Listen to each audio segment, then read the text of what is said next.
काँग्रेस खासदार प्रणिती शिंदे यांनी शुक्रवारी मतदारसंघातील शेतकऱ्यांना सोबत घेऊन महावितरण कार्यालय गाठलं। शेतकऱ्यांना शेती कामासाठी वीज वेळेवर मिळत नाही, लोड शेडिंगचा फटका शेतकऱ्यांना बसतोय। या सर्व प्रश्नांच्या पार्श्वभूमीवर प्रणिती शिंदेंनी महावितरण अधिकाऱ्यांना जाब विचारला। महावितरण कार्यालयाबाहेर नेमकं काय घडलं, प्रणिती शिंदे काय म्हणाल्या, पाहूया।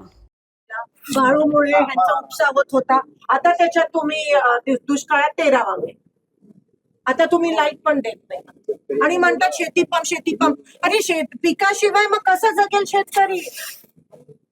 शेती पंप नाही लावा, ह्याचं प्लॅन नियोजन करायला पाहिजे होतं। शेतकऱ्यांनी एखादा खूप घटलं तर तुमचा माणूस येऊन त्रास देतो। चला सिटी मध्ये किती आहे धुकं बघा, सगळे मॉल आहेत। आता आम्हाला 100% आता हे माहिती आहे, हे जे आता आपण करतोय उद्या सकाळी ह्या सगळ्यांचे हुका तपासले जाणार, मुद्दामून केलं जाणार, शेतकऱ्यांना म्हणजे दंड लावणार आणि सिटीतल्या लोकांना स्मार्ट मीटर लावल्यामुळे डीपीचे ऑइल पण हे देत नाही, तुम्हाला पैसे तुमच्या वायरवर आम्हाला पैसे मागतात लोकांना। झालं का कोणाला अजून बोलायचं? सांगा, बोला बोला। सिंगल फेजची लाईट नाही, 15 दिवस ते अवकाळी बंद झाले। आता बोलू दे अजून कोणाला बोलायचं? संध्याकाळी ते लोड शेडिंग होतं, त्यात ते पण बंद आहे।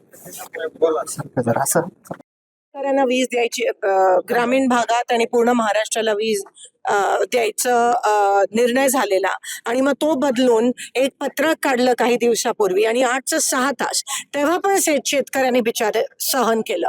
ते 6 तासाचं 4 केलं, तेव्हा पण आमच्या शेतकऱ्यांनी सहन केलं। किती सहनशीलतेचा अंत बघणार आहात? काल 2 दिवसापासून फक्त 2 तास वीज त्या शेतकऱ्यांना त्या ठिकाणी भेटत आहे। सिंगल फेज नाहीच आहे, 3 फेज पण नाहीये। 2 तास कसे बसे तरी, आणि ते पण कधी 4 ते 6 वेळ सांगितला जातो, सकाळी 8:30चा शेतकरी जातो, वीजच नसते। तुम्ही अजून किती शेतकऱ्याचा अंत बघणार आहात? किती म्हणजे सगळ्या गोष्टी तुम्ही खत महाग करून ठेवलंय, डिझेल बंद आहे, आता वीज बंद आहे, मग तुम्ही टाका ना। काय चाललंय काय? सरकारचं लक्षच नाहीये। शेतकरी त्रस्त आहे। काही दिवसापूर्वी पण आम्ही आंदोलन केलेलं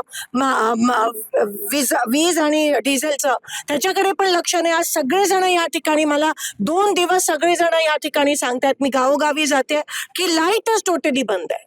पिकं जळले तर शेतकऱ्याचं अस्तित्वच राहणार नाही त्या ठिकाणी, आणि येऊन जाऊन शेतकऱ्यांवर सगळं ढकलतात। असं नाहीये की सोलापुरात ही परिस्थिती पहिल्यांदा उद्भवली आहे, आधी पण उद्भवलेली। मग सरकारने याचं नियोजन का नाही केलं? झोपलेलं का सरकार? नियोजन का नाही करायचं? दरवर्षी तेच।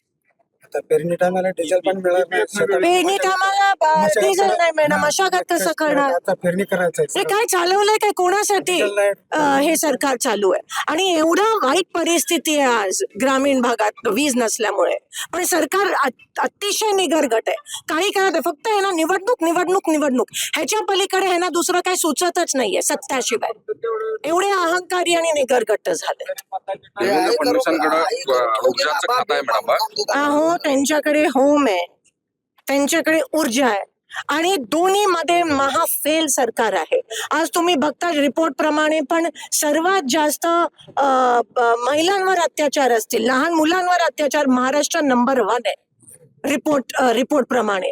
म्हणजे होम खातं पूर्णपणे फेल आहे मुख्यमंत्र्यांकडे, आता ऊर्जा खातं त्यांच्याकडे पूर्णपणे फेल आहे त्यांच्याकडे। मग नेमकं करतायत काय?